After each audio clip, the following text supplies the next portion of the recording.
የምታየው አማኝ ነኝ ባይ ህዝብ ግን ከቀበሌው የሚጠባል።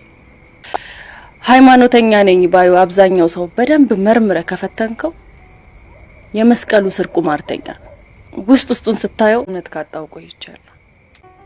የብር መጠኑ እንጂ ምንጩ የማያስጨንቃቸው አምላካቸውን ረስተው ገንዘብን ያመለኩ ሰዎች በሊዝ ገዝተው የልማት ተነሺዎች ተብለን ጎዳና ስንወጣ አባቴ የሰገደለት የጸለየለት ፈጣሪ መች ረዳን?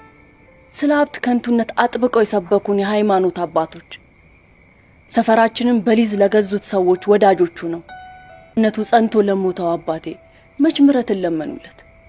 መች ሊቀብሩትስ መጡ? የሀብታሙን ሰውዬ ልጅ ልደት ጠርቷቸው ሄደዋል ነበር? ይኸውልህ የራሳቸውን አራት ኮት ተኩሰው ቁም ሳጥናቸው ውስጥ አስቀምጠው ወደ ሞኝ ምእመን ዞረው ሁለት ኮት ያለው አንዱን ለጎረቤቱ ውስጥ የሚሉት ፌዝ እኔን አይገባኝም። ስጡ የሚሉን ሰዎች ይስጡ መጀመሪያ።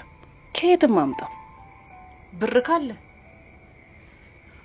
የመርፌውን ቀዳዳ በግመሉ ልክ ሰፋ አድርገ መንግስተ ሰማያትን ትወርሳለህ። እኔ ዓለም በቀኝ ብሎ የመነነ ሞኖክስ አይደለም እንዴ? ያንቺ ደግሞ ከፈረንጆቹ ባሰ። ጭራሽ አንቺ እኮ 8% በላይ አማኝ ህዝብ ነው ሲባል ሆዶዴን አንጀቴ እስኪታጠፍ ያስቀኛል።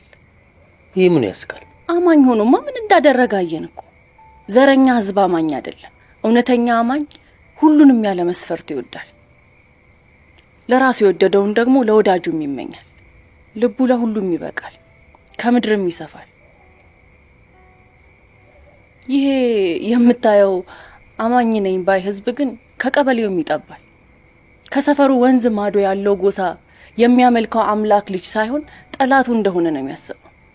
የገዛ የአምላኩን ልጅ ያልወደደ ደግሞ አምላኩን አያውቅም። ዝም ብዬ ሳስበው ኪነት ያገነነው ህዝብ ይመስለኛል። ማሞ ሌላ መታወቂያው ሌላ አይነት። ይሄ ሃይማኖተኛ ነኝ ባዩ አብዛኛው ሰው በደንብ መርምረ ከፈተንከው የመስቀሉ ስር ቁማርተኛ ውስጡን ስታየው ሃይማኖቱ መሬት ጥሎ እጣ የሚጣጣል ቆማሪ ነው። እኔን ከጠየቀኝ ዘንባባ ከያዘች ነጭ አስመሳይ እርግብ ይልቅ በግልጽ ለመጣች ቁራ ትከሻዬን እንድታርፍበት ፈቅዳለሁ።